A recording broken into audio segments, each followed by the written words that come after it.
안녕하세요, 안상규입니다. 예, 오늘 또 성경을 바르게 읽도록 돕는 자료 우리 또 살펴보도록 하겠습니다.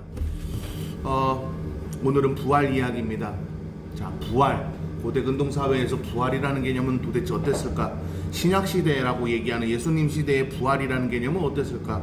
그리고 지금 우리가 어떤 부활에 대한 개념을 이해해야 하는가? 일단 그런 부분들도 조금만 좀 설명하고 넘어가도록 하겠습니다. 최초로 부활이라는 개념이 등장하는 곳은 어디인가요? 어떤 사람은 창세기라고 얘기하면서 에녹 이야기를 합니다. 그죠? 근데 여러분, 창세기 한번 보실래요? 지금 성경 가지고 계신 분들 전부 다 창세기 좀 한번 보세요. 창세기에 족보 이야기 등장하면서 나타나는 에녹 이야기가 있어요. 그죠? 거기에서 부활이라는 말이 나와요? 그러면요?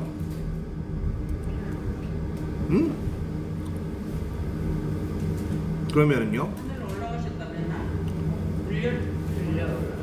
자, 창세기 5장 24절을 한번 보실래요? 창세기 5장 24절을 한번 보세요.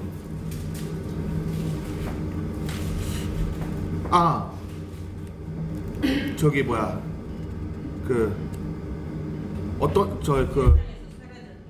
일단 요것부터 먼저 읽어보죠. 같이 한번 읽어보세요. 시작. 에녹은 하나님과 동행하다가 세상에서 사라졌는데 그께서 그를 데려가셨기 때문입니다. 자, 부활이라는 개념은 등장하지 않아요. 구약이라는 개념에서 부활은 등장하지 않습니다가 원래는 정답이에요. 그런데 그러면 부활이라는 개념이 없었느냐? 그렇지는 않아요. 지금 우리가 여기에서 지금 봤을 때 부활이라는 단어를 영어권 문화로 resurrection이라는 단어로 이해를 하니까 그게 문제가 되는 거예요. 그러니까 몸이 다시 산다라는 개념만 이해하는 거예요. 다시요. 뭐라고요? 몸이 다시 산다라는 개념만 이해하고 있으니까 구약이라는 개념에선 부활이 없다고 착각하는 거예요. 여러분, 고대 근동사회에서요, 좀 일단 잠깐 미라 이야기 좀 살짝 해볼까요?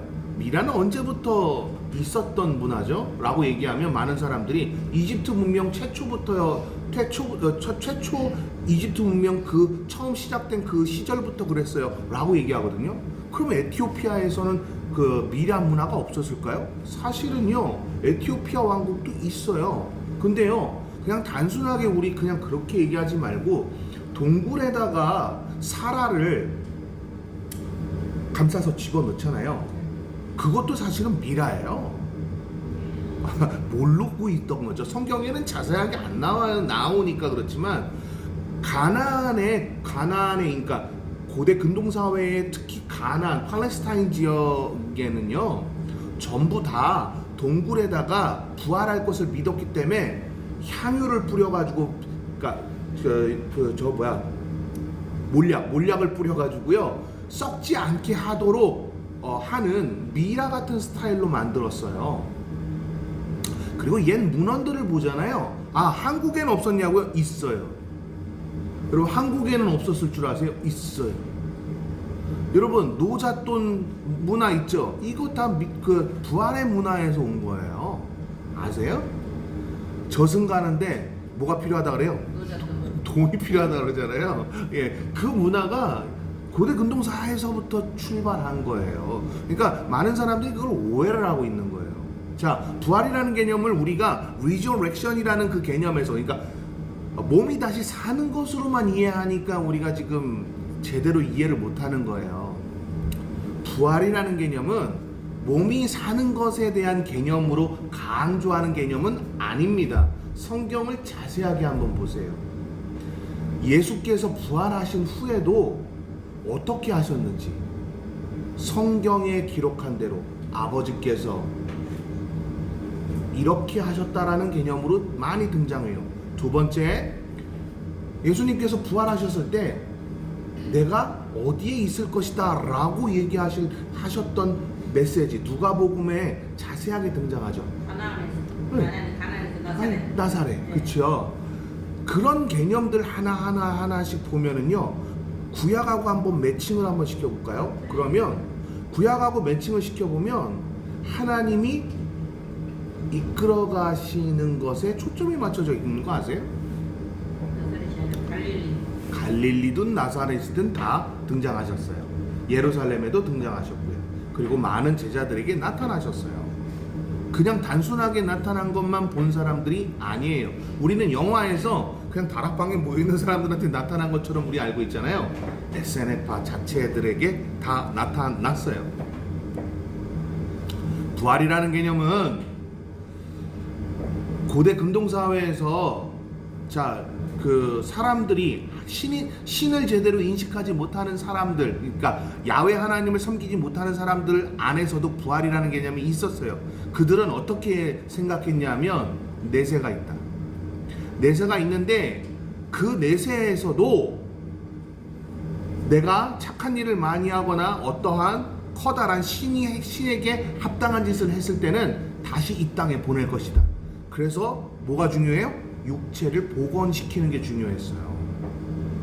그렇게 이해를 했단 말이죠. 근데 예수님이 힌트를 줘요. 영이, 나는 영이다 라고 말씀하시고요. 그렇죠? 하나님은 영이시다 라고 말씀하시죠. 맞나요? 자, 부활이라는 개념을 우리가 몸이 사는 것이라는 개념으로 자꾸 이해를 하니까 성경이 안 보이는 거예요. 부활이라는 개념은 고대 근동사회에서 신인식을 못하는 사람들에게 그렇게 나타났다 그랬어요. 자, 그럼 이제 신을 섬기던, 그러니까 야훼 하나님을 섬기던 아니면 어떠한 우상을 섬기던 그 신인식을 가지고 있는 곳에서는 어떻게 등장했을까? 우리는 좀 살펴볼 필요가 있어요. 고통이 없다라고 느꼈어요. 부활은 고통이 없는 것이라고 느꼈어요. 그러니까 내가 아픈 건 아직 뭐 했기 때문이에요? 부활하지 않았기 때문이에요. 참 여러분 되게 웃기죠? 맞아요. 자, 그 다음 아픔, 슬픔, 괴로움이 가득한 것, 이것은 뭐예요? 아직 그러니까 부활하지 않았다는 증거로 그들은 이해했어요. 그럼 부활이라는 개념은 뭐예요? 슬픔도 없고요, 언제나 기쁘고요, 고통도 없고요, 괴로움도 없고요, 아픔도 없고요. 아무튼 육체적이든 감정적이든 이 모든 것들로부터 해방되는 걸 얘기했어요. 맞아요. 신인식이라는, 부활이라는 개념은 바로 그런 거예요.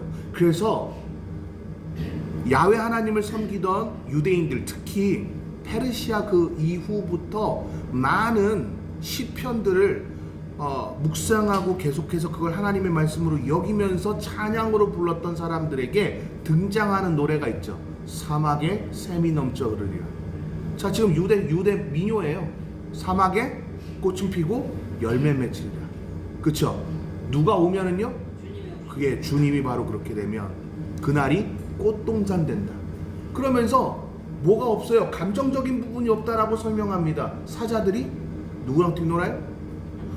예, 어린 양과 뛰놀아요. 사슴과 뛰놀아요. 그렇죠? 그러니까 여러 가지 감정적인 부분들과 육체적인 그 모든 부분들에 대한 아픔, 그러니까 완벽한 그 아픔들이 사라지는 것을 부활이라고 여겼어요. 이게 그들에게 첫 단계 부활이라고 해요. BC 4세기에서 바라봤던 유대인들은 이걸 첫 번째 부활이라고 여겼어요. 왜 우리도 그런 얘기 하잖아요. 이 땅에 하나님의 나라가 임재했습니까? 너희들 하나님의 나라가 임했다. 이게 첫 번째 하나님의 나라잖아요. 예수님께서 이미 하나님의 나라가 말씀이 너희에게 전해졌으면 이미 하나님의 나라가 너희에게 임하였다 라고 말씀하셨잖아요. 그럴 때 하나님의 나라가 임했다라는 게 1차원적 하늘나라예요. 천국이라고요. 1차원적 천국이라고요. 유대인들은 그렇게 사고했다고요. 여기까지 다 이해되시죠?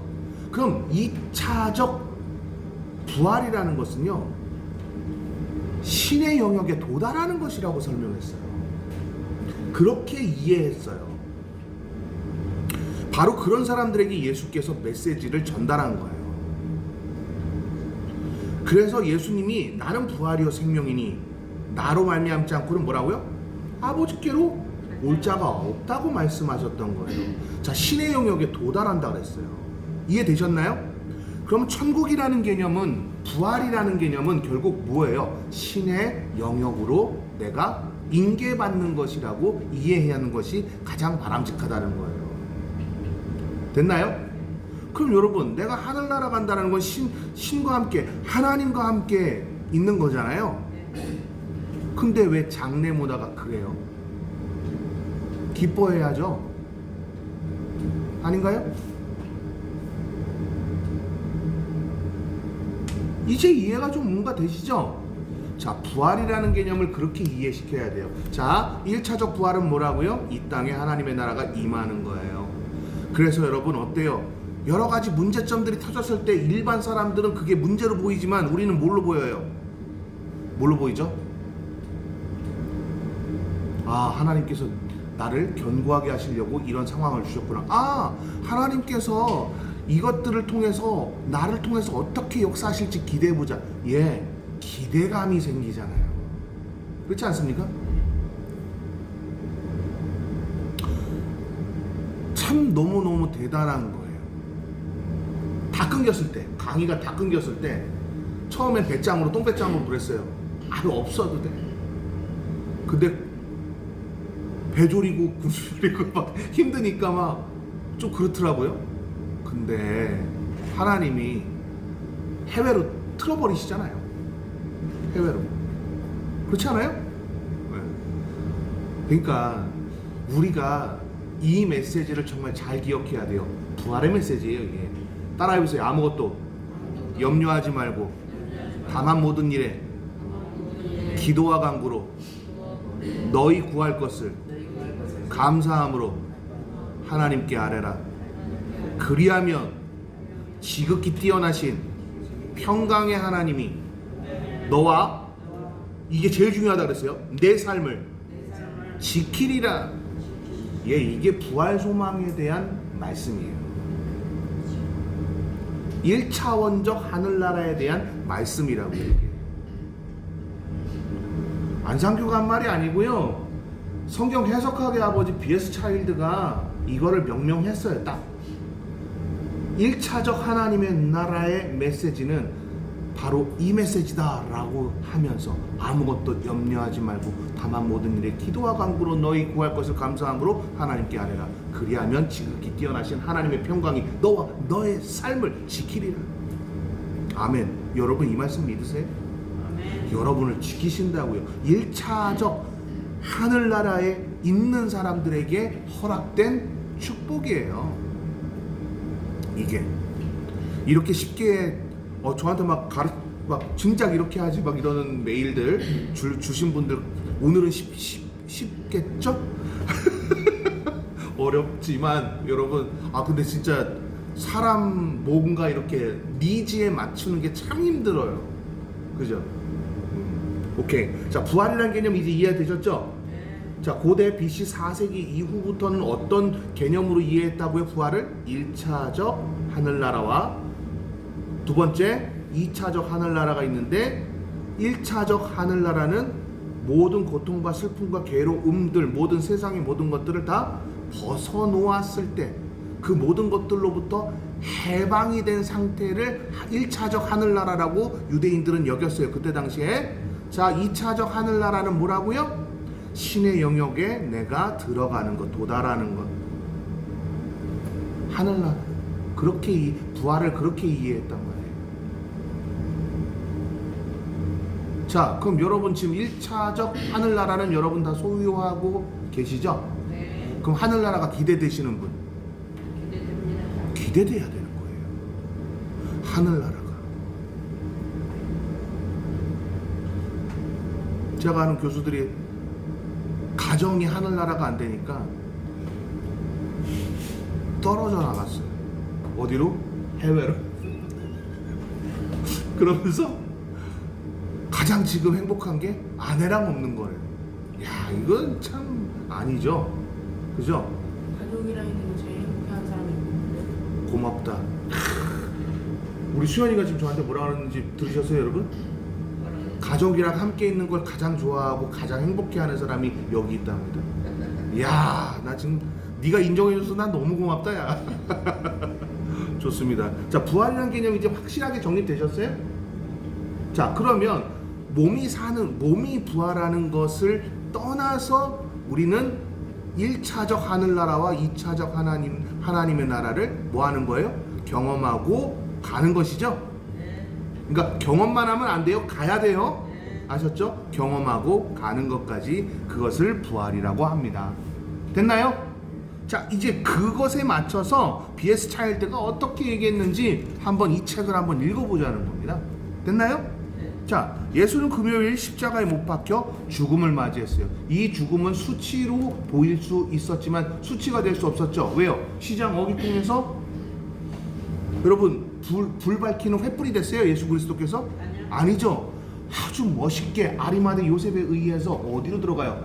그가 산 땅, 그가 가지고 있는 땅에 있는 동굴에다가 묻혀요. 이건 결국 뭐예요? 예수 그리스도께서 부활한다는 걸 아리마대 요셉은 알았을 가능성에 조금 더 키워드가 맞춰져 있지 않을까요? 여러분 붕대처럼 이렇게 칭칭칭칭칭칭 감아가지고서는 놨다라는 것 자체는 부활 소망을 설명하는 거예요. 여러분 사복음서를 통틀어서 보면은요, 시칠 썩은 내가 이미 진동하고 있는 상태에 나사로를 살리신 사건 보이시죠? 그때도 나사로가 뭘 감고 있었어요? 네, 이해되시죠? 자, 부활이라는 개념은 다시요, 1차적인 하나님의 나라를 경험하고 2차적인 하나님의 나라로 가는 것, 이게 부활이에요. 아셨죠? 그러니까 우리가 리저렉션에다가 키워드를 맞추면 절대 안 돼요. 아셨죠? 오케이. 자, 그다음 봅시다. 그러나 일요일이 되자 그의 제자들은 예수를 다시 보았고, 아우 돋보기가 필요할 것 같은데. 죄송합니다. 제 인상이 안 좋은 건 다 알아요. 근데 여러분 무섭다고 생각하지 마십시오. 제가 오늘 돋보기를 안 가져와서 그래요. 죄송해요. 제가 그냥 이렇게 읽어도 제 인상을 보고 여러분이 막 무서워서 꺼버리거나 절대 그러지 마십시오. 이건 진짜 부탁드립니다. 저 되게 착해요. 자, 한번 봅시다. 예, 옛날엔 좀 나쁜 사람이었는데요. 착해요, 지금은. 자, 진짜 별의별 얘기를 다 하네요.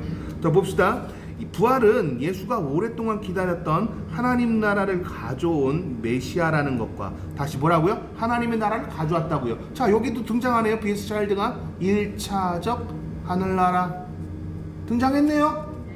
거 봐요. 제가 한 말과 B.S. 차일드가 한 말과 똑같잖아요. 그죠? 그 다음 봅시다. 그 나라는 더 이상 먼 미래가 아니라 바로 지금 임했고, 자, 1차적 하늘나라가 임했고 그를 믿는 모든 이들이 누릴 수 있음을 확증했다. 그러니까 기대하게 돼요. 어디를 가는 것을요? 2차적 하늘나라로 가는 것을 기대하게 되죠. 이것을 이야기한 조직신학자가 누구예요? 존 오웬인데 B.S. 차일드가 이거를 풀어서 설명한 거예요. 아까 저처럼. 이해되셨나요? 여기까지 다 이해되셔야 되는데? 자, 그러면 이제 정리 한번 해보자고요. 하늘나라, 자, 이제 하늘나라에 대한 것들을 조금 이제 다시 한번 정리해보자는 거예요. 부활이라는 이 개념이 얼마나 중요하면 제가 1차적 하늘나라, 2차적 하늘나라라는 이 개념으로 성경 해석학적인 측면으로 설명을 하겠어요. 여러분, 청교도들은 17세기에 여러분 청교도들의 모습을 한번 좀 볼까요? 핍박받는 그곳을 떠나서 자유를 얻고자, 그러니까 믿음의 자유를 얻고자 몸을 실었어요. 미국으로 간 사람들의 이야기는 여러분 숱하게 많이 들었으니까 이번엔 여러분 다른 이야기 좀 한번 해보죠. 오세아니아로 갔던 사람들, 그리고 인도에 갔던 사람들, 그리고 여러분 청교도들 중에 아프리카 쪽으로 갔던 사람들도 있었어요. 근데 그 사람들이 그러니까 가장 먼저 세웠던 것이 자신의 집이 아니었던 거 아세요? 맞아요. 교회였어요. 왜 그랬을까요? 하나님을 앞세우겠다고 상징적인 부분으로 그렇게 교회를 세웠다고 해요. 그런데 여러분, 지금으로부터 리비아 쪽, 그러니까 아프리카 서북 쪽이라고 할게요. 아프리카 서북 쪽에 콥트라고 하는 그 기독교가 청교도에선 분리해서 나갔는데요. 그 콥트에 보면은 옛날 청교도들의 모습들을 이렇게 벽화로도 만들어 놓고 뭐 이렇게 한 것들이 있어요. 여기는 성지순례 할 때 한번 가보면 좋을 것 같아요. 그러니까 성지순례라는 말은 원래 없습니다. 이 땅에 성지는 없어요. 그런데 그들이 부르잖아요. 그래서 저는 성지순례라는 말은 안 쓰고 웬만하면 여행이라고 합시다. 그냥 뭐라 그럴까? 우리나라 말이 짧은 관계로 제가 그냥 아무튼 무슨 여행이라고 합시다. 그 여행을 갈 때 꼭 거기를 한번 방문해봐도 나쁘지는 않을 것 같아요.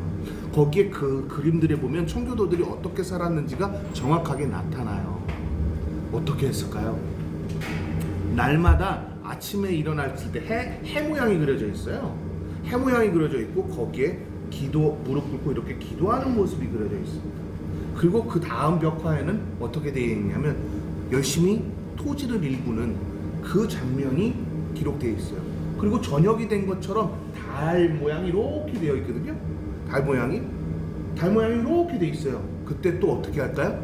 집에 들어와서 아이들과 같이 밥을 먹으면서 이렇게 손에 뭔가가 들려 있어요. 손에 뭔가, 그 벽화에 손에 뭔가 들려 있다. 그러면서 막 웃는 것 같이 밥을 먹으면서 이렇게 하는 그 모습이 그려져 있어요. 그리고 잠자리에 들 때 아이에게 머리에다 이렇게 얹어놓고 아빠가 이러고 있는 모습이 그려져 있습니다.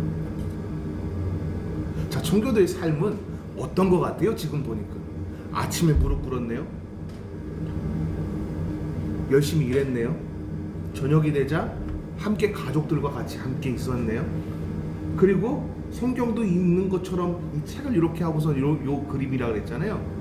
그 다음에 어때요? 잠자기 전에도 머리에다 이렇게 손을 올려둔 거 보니까 뭐 한 것 같아요? 그죠? 자, 천국은 제가 그래서 이제 이거 하고 마칠 건데요. 천국의 구성 요소를 얘기할 때, 그러니까 칼빈이 한 말로 제가 한번 좀 대체해 볼게요.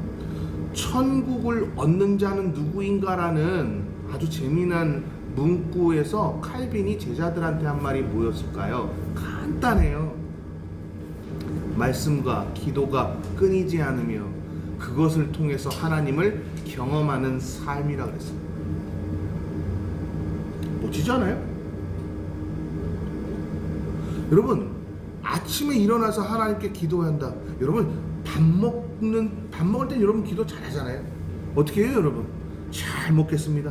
일어나요? 하나님 맘마 땡큐 일어나요? 여러분, 기도라는 것은요, 단순히 우리가 눈을 감고 하나님 앞에 올려드리는 것이라고 착각하는 경우가 있어요. 기도라는 개념이 두 가지 의미를 가지고 있습니다. 첫 번째는 하나님과 대화하는 거예요. 두 번째는 하나님의 뜻을 알기 위해서 집중하는 거예요. 맞아요. 하나님과 대화하는 삶이 천국인 거예요. 그 대화가 끊기면, 하나님의 응답이, 하나님께서 내게 가르쳐 주시는 모든 것들이 끊기면 그 삶은 바로 지옥이 되는 거예요. 그렇죠. 그 삶이 지옥이 되는 거예요. 두 번째, 여러분, 하나님께서 우리에게 자꾸 보내시는 사인들이 있잖아요. 그죠? 상황을 통해서 보여주시기도 하고요. 그쵸? 상황을 통해서 보여주시기도 하고 여러 가지 일들을 통해서 보여주시기도 하잖아요. 하나님의 뜻이 어디 있는지 알기 위해서 그분에게 집중하는 태도. 여러분, 이거를 칼빈은 뭐라 그랬죠? 따라해보세요. 예배. 그게 예배예요. 하나님께 집중하는 우리의 태도가 바로 예배라고요. 동의하십니까? 네. 이런 자에게 얻어지는 것이 천국이에요. 첫 번째는 뭐가 얻어진다고요? 1차적 천국. 1차적 천국이라고 성경 해석학에서 설명하는 이유가 뭐죠? 이 땅의 것을 다 버렸을 때 내게 뭐가 가득 차요? 기쁨과 환희만이 가득 차야죠. 2차적은요? 신의 영역으로 가는 거죠? 맞죠? 자, 내가 1차적인 그런 하나님을 경험하지 못하면 하늘나라는 기대할 수가 없죠. 그렇지 않나요? 교회 다니면서 많은 사람들이 이런 얘기합니다. 내가 우리 남편 때문에 미치겠어요. 제 삶이 죽겠어요. 여러분 1차원적 하나님의 나라에서 1차적 하나님의 나라에서 그렇게 죽겠고 괴롭고 고통스러운데 여기를 어떻게 기대하죠? 신의 영역으로 가는 걸 어떻게 기대합니까? 어떻게 생각하세요? 맞습니까? 여기가 고통스러운데 저기가 어떻게 그려지냐고요? 아니에요. 맞죠? 그만큼 가정이 중요한 거죠. 맞습니다. 그래서 청교도들이나 또 청교도들 얘기하면 또 뭐라 그럴까 봐 좋아. BS 그냥 성경 해석학자 성경 해석학의 아버지 BS 차일드 얘기만 할게요. 그러면 차일드가 이런 얘기를 했어요. 가족은 천국의 구성원들이며 가정은 곧 하나님의 나라의 모형이라 그랬어요. 근데 내가 가족 안에서 기쁨을 못 누려. 왜? 다 사상이 다 각기 다 달라. 사상이 각기 다 달라. 어떤 사람은 울라말라깽이교를 믿고, 어떤 사람은 불교를 믿고, 어떤 거는 나신교를 믿어요. 막 나를 믿고, 막 그런 사람들하고 같이 섞여 있어. 여러분 천국이 가정 안에 있을 수 있나요? 없겠죠. 1차적 하늘나라를 경험할 때야 비로소 하나님을 기대하는 그 영역에 다가갈 수가 있는 겁니다. 질문 있으십니까?